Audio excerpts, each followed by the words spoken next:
మొదటిగా మన పరలోకపు తండ్రికి కృతజ్ఞతాస్తుతులు చెల్లించుకుంటున్నాను. అలాగే మీ అందరికీ నా హృదయపూర్వక వందనాలు. ఆదికాండము 17వ అధ్యాయం మొదటి వచనం నుంచి 27వ వచనం వరకు, ఆఖరి 27వ వచనం వరకు చదువుకుందాం. అబ్రాము 99 ఏండ్ల వాడేటప్పుడు యెహోవా అతనికి ప్రత్యక్షమై, నేను సర్వశక్తి గల దేవుడను, నా సన్నిధిలో నడుచుచు నిందారహితుడవై ఉండుము.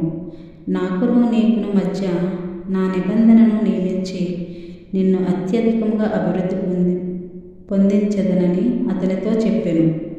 అబ్రాము సాగిలపడి ఉండగా దేవుడు అతనితో మాట్లాడి, ఇదిగో నేను నియమించిన నా నిబంధన నీతో చేసి ఉన్నాను. నీవు అనేక జనములకు తండ్రి వగుదువు. మరియు ఇక మీదట నీ పేరు అబ్రాము అనబడదు.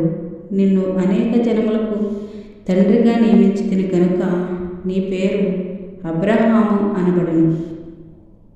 నీకు అత్యధికంగా సంతానవృద్ధి కలుగజేసి నీలో నుండి జనములు వచ్చినట్లు నియమించుదును. రాజులను నీలో నుండి వచ్చెదరు.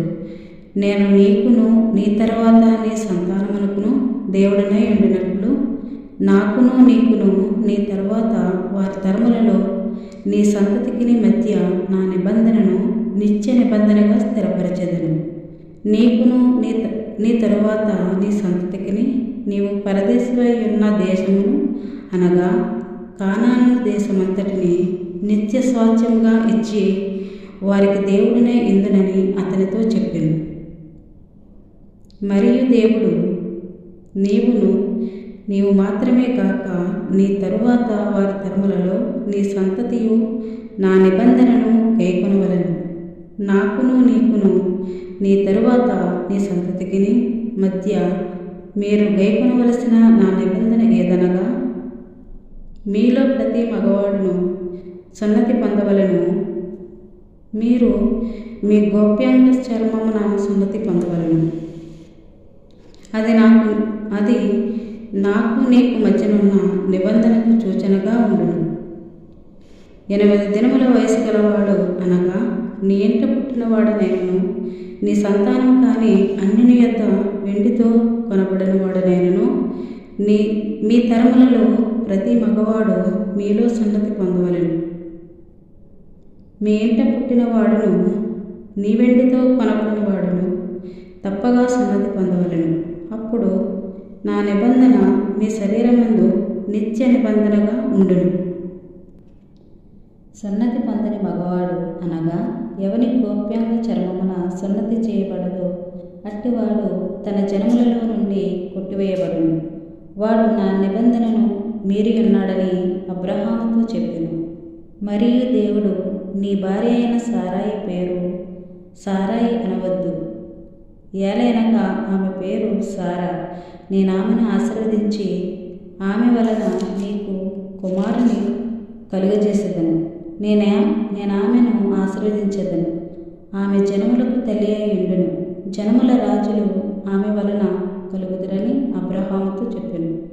అప్పుడు అబ్రహాము సాగిలపడి నవ్వి, 100 ఏండ్ల వానికి సంతానం కలుగునా? 90 ఏండ్ల సారా కనునా అని మనసులో అనుకునెను.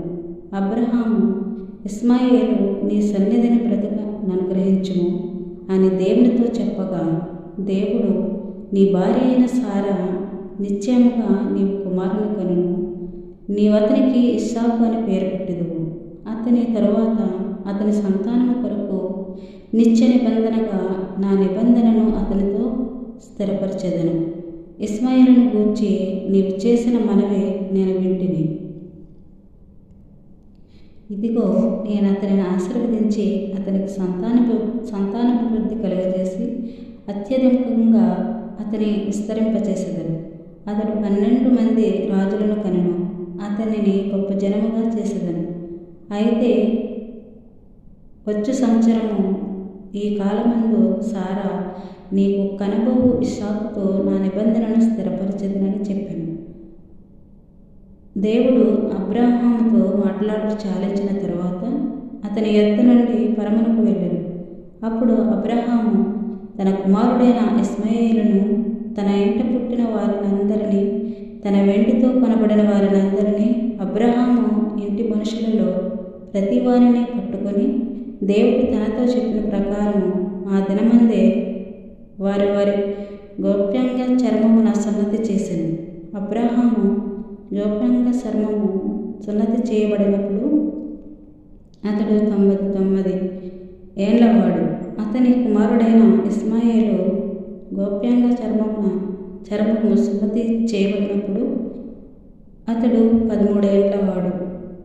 ఒక్క దినమందే అబ్రహామును అతని కుమారుడైన ఇస్మాయేలును సున్నతి పొందిరి. అతని ఇంట పుట్టిన వారును అన్యుని యొద్ద వెండితో కొనబడిన వారును అతని ఇంటిలోని పురుషులందరూ అతనితో కూడా సున్నతి పొందిరి. ఈ కొద్ది వాక్యము మన అందరి హృదయాలు ఫలించును గాక. ఆమెన్. మిమ్మల్ని అందరినీ దేవుడు దీవించి ఆశీర్వదించును గాక. ఆమెన్.